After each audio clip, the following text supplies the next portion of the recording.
Som testimonis d'una tradició actualment oral, però gràcies a determinades persones podem conèixer aquest procés industrial textil, des de la carda, el filat, el teixit, fins a que el textil arriba a totes les nostres cases. És una tradició que no podem permetre que es perda. I per això estem ací, d'alguna forma, per a reivindicar aquest teixit industrial de l'interior de la Comunitat Valenciana.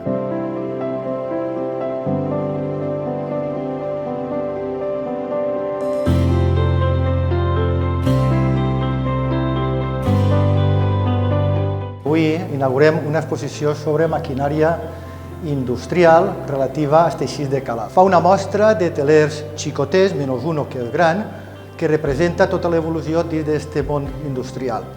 Està fet per Rafael Julià, un mestre teixidor de Benilloba, que en el seu rato lliure ha tingut el bon fer de reproduir al seu gust una sèrie de telers xicotets, però que funcionen i que donen una idea molt bona de lo que ha sigut aquest tipus d'indústria al llarg d'aquests últims anys.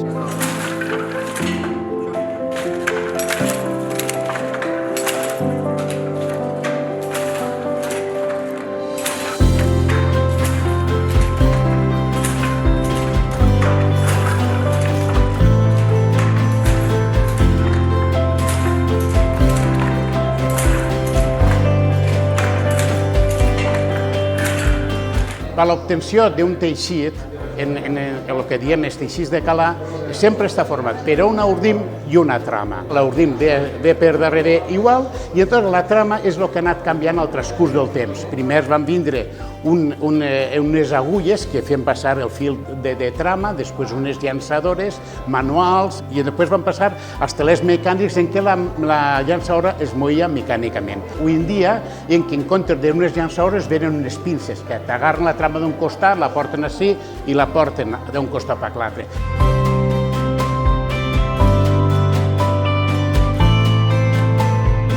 Tenim la idea de que fa falta en Alcoi un museu de la història industrial, que tingui la finalitat interpretativa i divulgativa d'aquest coneixement territorial, d'aquest saber fer dels nostres avantpassats, que al final són els valors que estem propiciant des del Alcoi industrial, que és l'espírit empresarial, l'orgull de la feina ben feta, col·lectiva i individual, i l'ètica de l'esforç.